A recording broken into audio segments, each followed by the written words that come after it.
Well, thank you very much for that news update. Now, who says that ants can't have their own postcards? Well, Postcard for Ants is a miniature art project by Lorraine Loots, and her artworks are unbelievably detailed. She uses only her pencil, her paintbrush, watercolors, and the naked eye to complete her paintings, which can often be scaled to the size of a 5 Rand coin, which is truly amazing. Now, what she does is that she takes suggestions from her audiences out there and is inspired by what other people see in the world and how they perceive it. And in fact, Gareth Pond, who's one of South Africa's most famous Instagrammers and filmmakers and photographers, made a mini documentary about Lorraine. Take a look at this.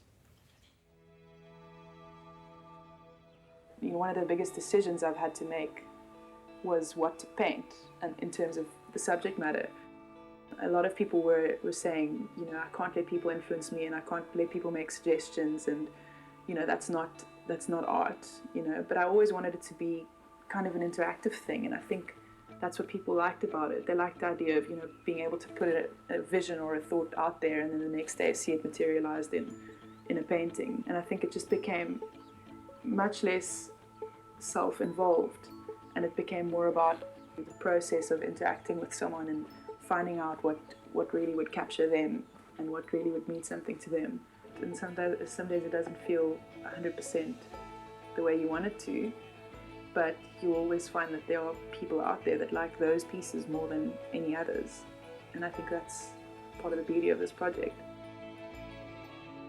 Now, what's even more amazing is that this young lady did this for an incredible 730 days. Oh my goodness. And it's great to have you here with us. Good morning.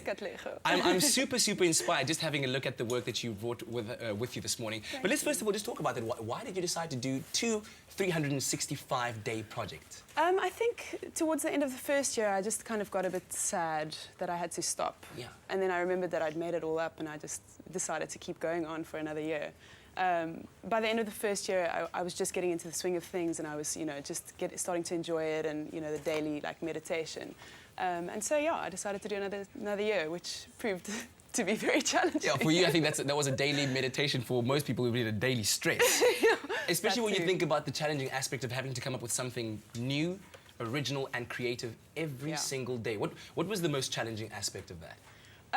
That's not really challenging because people give me suggestions, so I know kind of where their mind's at, and I know what they would like, and then I kind of combine that with what I would like and what feels true to what I want to do, and then I'll paint something that feels right. So that wasn't the biggest problem. Yeah. I think the admin was. The admin was? Yeah. In terms of?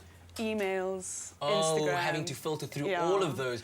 I mean, look at these beautiful creations. My goodness. And you've got a very specialized art kit that you use. Yes. Show me that. I've got to see this. Well, it's actually not. It's just a standard one that you get in an art store. Well, I guess for somebody who doesn't know how to create art like that. Yeah.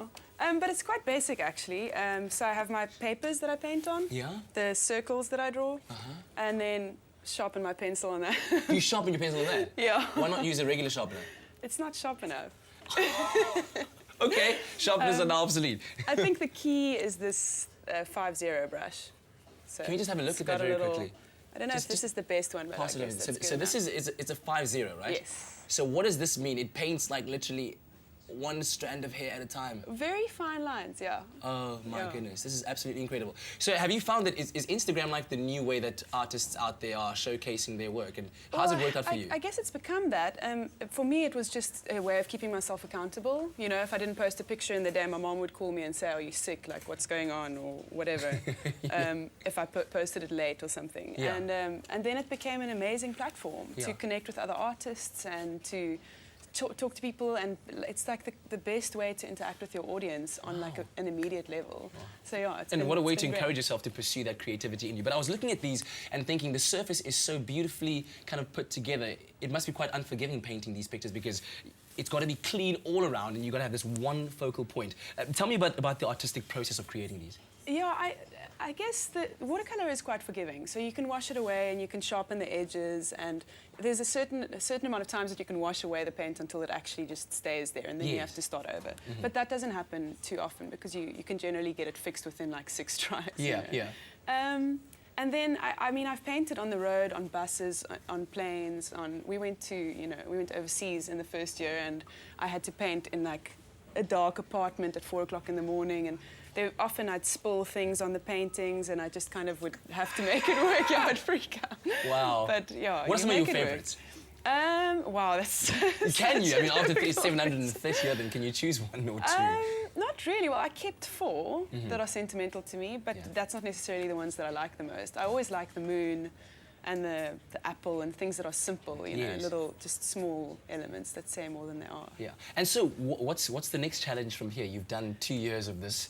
Where are you moving to with your art? Well, I'll be launching my new project in hopefully February, by end of February, and it's going to be similar but also quite different because I need something to be a bit more flexible to allow me to take on other opportunities that I've had to turn away.